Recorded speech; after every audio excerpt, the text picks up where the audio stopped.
அனைவருக்கும் வணக்கம். Stock option Tamil channel மூலம் உங்களை சந்திப்பதில் மிக்க மகிழ்ச்சி அடைகிறேன். நான் உங்கள் சந்தோஷ். நான் செபியில் பதிவு பெற்ற பங்கு ஆலோசகர் கிடையாது. இது பயிற்சிக்கான வீடியோ. எந்த பரிந்துரையும் நாம் வழங்குவது இல்லை. இங்கே பார்த்தீங்கன்னா சந்தை சரிவு ஆனால் நிறுவனங்கள் ஏற்றம், ஸ்டாக்ஸ் ஏற்றம் அப்படின்னு எப்படி இது வாய்ப்பு அப்படிங்கிறத பார்க்கணும். நிறைய பேர் நிஃப்டி அப்னா எல்லா ஸ்டாக் ஏறும்னு நினச்சிக்குவாங்க. நிஃப்டி டவுன் அப்படின்னா எல்லா நிறுவனமும் இறங்கும் அப்படின்னு எடுத்துக்குவாங்க. ஆனால் அப்படி கிடையாது. சந்தையில் இந்த மாதிரி இருக்கும்போது, ஏற்ற இறக்கம் எடுக்கும்போது சந்தையோட சப்போர்ட் லெவல், ரெசிஸ்டன்ஸ் லெவல்னு ஒன்று இருக்குது. அப்போ சப்போர்ட் லெவலில் மார்க்கெட் திரும்பக்கூடிய வாய்ப்புன்னு இருந்தால் யாருனால சந்தை ஏற வாய்ப்பாக இருக்கும் அப்படிங்கிறத பார்த்து அந்த நிறுவனங்களை வாங்குபவர்கள் தான் வெற்றியாளர்களாக மாறுவார்கள். அது எப்படி பார்ப்பது அப்படிங்கிறதையும் இன்றைக்கி என்ன தாக்கம் அப்படிங்கிறதையும் பார்க்கலாம். நிறுவனங்களில் நம்மளுக்கு என்எஸ்சி பேஜில் இப்படி இருக்கும். அப்போ நீங்கள் மார்க்கெட் டேட்டா அப்படிங்கிறதுல இண்டிசஸ் அப்படிங்கிறத கிளிக் பண்ணிக்கோங்க. இண்டிசஸ் கிளிக் பண்ணும்போது நம்மளுக்கு நிஃப்டி, பேங்க் நிஃப்டி அவங்களுடைய ஒவ்வொருவரோட தாக்கங்கள் நம்மளுக்கு இருக்கும். அப்போ அதை கிளிக் பண்ணும்போது அது இல்லை என்னென்ன நிறுவனங்கள் அப்படிங்கிறது தெரியும். இப்போ நிஃப்டி 15 எடுத்துட்டோம்னா அதை கிளிக் பண்ணால் அதற்குள் நிஃப்டியில் இருக்கிற 50 நிறுவனங்களுடைய தகவல்கள் நம்மளுக்கு இருக்கும். இப்போ இன்றைக்கி பார்த்திங்கன்னா நிஃப்டி பார்த்திங்கன்னா 0.42% இறக்கம். ஆனால் ICC bank, power grid, Kotak bank, HDFC life, state bank, SBI life இவங்கெல்லாம் பார்த்திங்கன்னா 1% மேலே ஏற்றத்தில் இருக்கிறாங்க. அப்போ நிஃப்டி இறங்குமுகம், ஆனால் நிறுவனங்கள் ஏறுமுகமாக இருந்திருக்கு.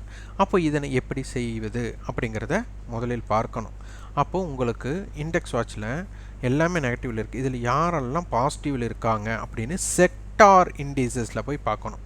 அப்போ இதில் பார்த்திங்கன்னா பேங்க் நிஃப்டி பாசிட்டிவில் இருக்குது, ஃபினான்சியல் செக்டர் பாசிட்டிவில் இருக்குது, அடுத்தது எஃப்எம்ஜிஜி நெகட்டிவில் இருக்குது, ஐடி நெகட்டிவில் இருக்குது, மீடியா, மெட்டல் இதங்கெல்லாம் நெகட்டிவில் இருக்கிறாங்க, பிஎஸ்சி பேங்க்ஸ். அப்போ இதிலிருந்து நம்மளுக்கு என்ன தெரியுது? பேங்கிங் ஸ்டாக்ஸும் ஃபினான்ஸ் ஸ்டாக்ஸ் மட்டும்தான் நல்ல ஒரு ஸ்ட்ராங் பொசிஷனில் இருக்குதுன்னு தெரியுது. அப்போ மற்ற ஐடி, மீடியா, மெட்டல்லாம் பார்த்தீங்கன்னா நெகட்டிவ் தாட்டில். அப்போது நீங்கள் பை பண்ணி செல் பண்ணணும், அதாவது லாங் இம்பேக்டில் இருக்கிறீங்க அப்படின்னா அது பேங்க்கும் ஃபினான்சியல் செக்டாரும் உங்களுக்கு உகந்ததாக இருந்திருக்கும். இன்றைக்கி நீங்கள் செக் பண்ணியிருந்தீங்க தெரிஞ்சிருக்கும். அதே ஷார்ட் அடித்து செல் பண்ணி பை பண்ணணும் நிறுவனங்களுக்கு நீங்கள் ஆட்டோ செக்டாரை தேர்ந்தெடுத்திருக்கலாம். எஃப்எம்சிஜி, ஐடி, மெட்டல் இந்த மாதிரி நிறுவனங்களை ஷார்ட் செல்லிங்க்கு பயன்படுத்தி இருக்கலாம். அப்போது எந்த முறையை எந்த மாதிரி செக்டாருக்கு பயன்படுத்தலாம் அப்படிங்கிறது செக்டாரியல் இம்பேக்டில் உங்களுக்கு தெரியும். அதற்கு அடுத்தது மார்க்கெட் டேட்டாவில் நீங்கள் ஈக்விட்டி அண்ட் எஸ்எம்இ. அப்போ இன்றைக்கி நிறுவனங்களோட தாக்கம் சதவீதத்தின் அடிப்படையில், ரேங்கிங் அடிப்படையில், இது வெயிட்டேஜ் அடிப்படையில் இருக்காது. அப்போது ஐசிசி பேங்க் 2% ஏற்றம், power grid, Kotak bank, HDFC life, state bank. அப்போ இவங்கெல்லாம் இருக்கிறாங்கனாலே கண்டிப்பாக என்ன அர்த்தம்? பேங்க் நிஃப்டி ஒரு வெயிட்டேஜில் நல்லா இருக்குன்னு அர்த்தம். அப்போ உடனடியாக அவங்கள இறங்கு முகத்துக்கு மாற்றக்கூடிய வாய்ப்பு அப்படிங்கிறது இருக்குமா அப்படிங்கிறது கவலைக்கிடம். அப்போ என்ன பண்ணணும்? இப்போ இந்த மாதிரி இருக்கும்போது நீங்கள் பேங்க் நிஃப்டி நிறுவனங்களில் லாங்கு மட்டும்தான் தேர்ந்தெடுக்க விருப்பப்படணும். மேலே போய் செல் அடிக்கிறதுனா செல் அடித்தாலும் உடனடியாக கிடைக்கக்கூடிய ப்ராஃபிட்டில் வெயிட் பண்ணக்கூடாது. ஏன்னா வெயிட் பண்ணால் நம்மளுக்கு உடனடியாக எப்போது வேண்டுமானாலும் அது யூட்டர்ன் அடிக்கக்கூடிய வாய்ப்புகள் இருக்கலாம் அப்படிங்கிறது இந்த நிறுவனங்களில் உங்களுக்கு தெரிய வரும். அது இந்த மாதிரி. இதை இறங்கு முகத்தில் பாருங்கள். அதானி என்டர்பிரைசஸ் 10% பக்கம், பஜாஜ் ஆட்டோ செக்டர் நம்ம பார்த்தோம், அதில் நெகட்டிவில் இருந்து பஜாஜ் ஆட்டோ இவங்கெல்லாம். அப்போ இவங்கள உங்களோட ஸ்ட்ராட்டஜியில் ஒரு செல்லிங் பாயிண்ட் ஆஃப் வியூக்கு பண்ணியிருந்தீங்கன்னா நல்ல ஒரு தாக்கத்தை ஏற்படுத்திருக்கும். இது நிஃப்டியில். அடுத்தது எஃப்என்டோ ஸ்டாக்ஸில் நிஃப்டியோட உள்ளடக்கமாக இருக்கக்கூடியதும் அடுத்து எஃப்என்டோவில் இருக்கிற அனைத்து ஸ்டாக்குகளின் அடிப்படையில் இன்றைக்கி பேங்க் ஆஃப் பரோடா தான் இன்றைக்கி 2.91% நம்மளுக்கு ஏற்றம். அடுத்து ICC bank, power grid, can bank மற்றும் கோட்டாக் பேங்க், இண்டு ஹோட்டலெல்லாம் இருந்திருக்கிறாங்க. அடுத்தது இறங்கு முகத்தில்